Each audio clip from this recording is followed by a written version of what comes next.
Alright, this one is, I guess, financial challenges. So, going through separation, been about a month since I moved out. And where does it leave me financially? Pretty much fucked.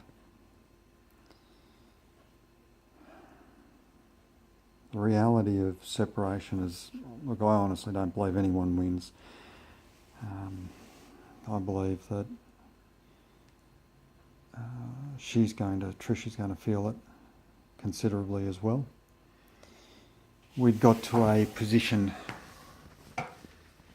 financially since being together. We were in a fortunate position where we maintained Trish at home. That was her desire, and fortunately we were able to do that for quite some time. When we separated last time, she went out and got some work.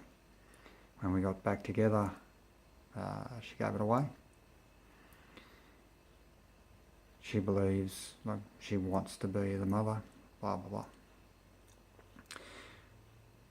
We were in a spot where, we've never had a huge amount of money, and we were making do day to day sort of stuff. So now to go and separate out, I've got my debt to her that I owe her. I've got the child support payments which I pay.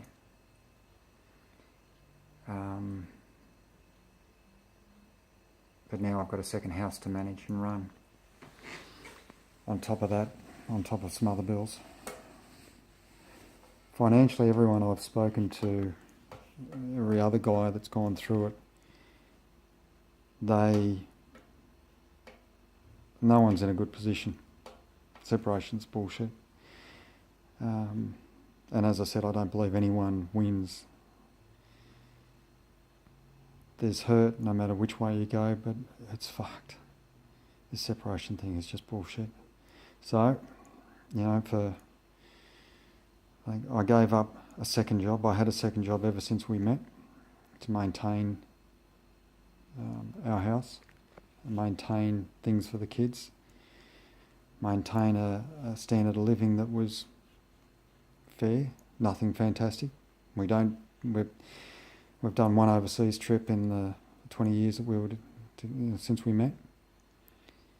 So it's not as if we were living it up. We don't do that. But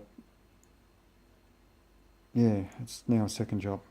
So, and the worst part about that is that child support can go me for that extra money as well.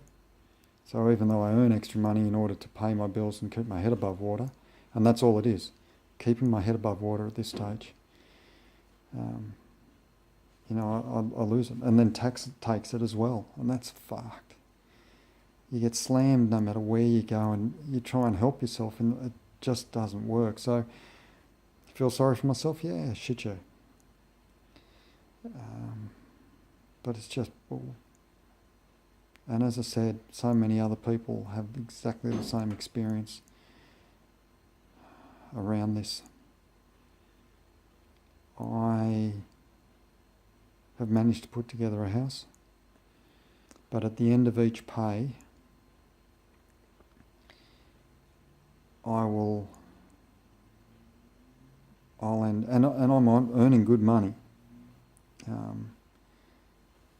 but at the end of each pay, I'm struggling to pay for things.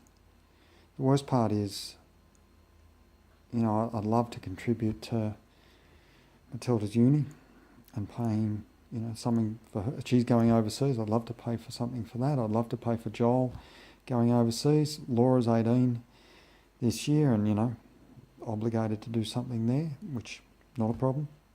And I'll work that out.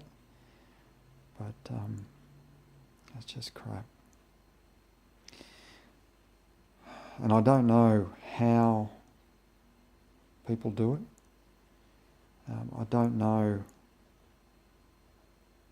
how you can do it, paying maintenance, paying your debt that, that I've got to now pay. I graciously gave her 80% of everything, which means I get 80% of the debt. Yay.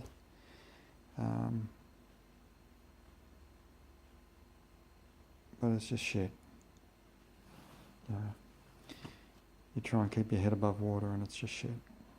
But if I think too hard about it, I'll get down on it and that'll be crap.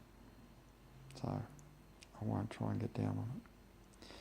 For other blokes out there, again, look at a third party to help you out with that. And I don't mean someone who's going to screw her right royally, because that's not what the game's about either. But you've got to be able to manage on a day-to-day, week-to-week basis, month-to-month basis, to be able to pay your rent and pay your bills. That's got to be the important thing.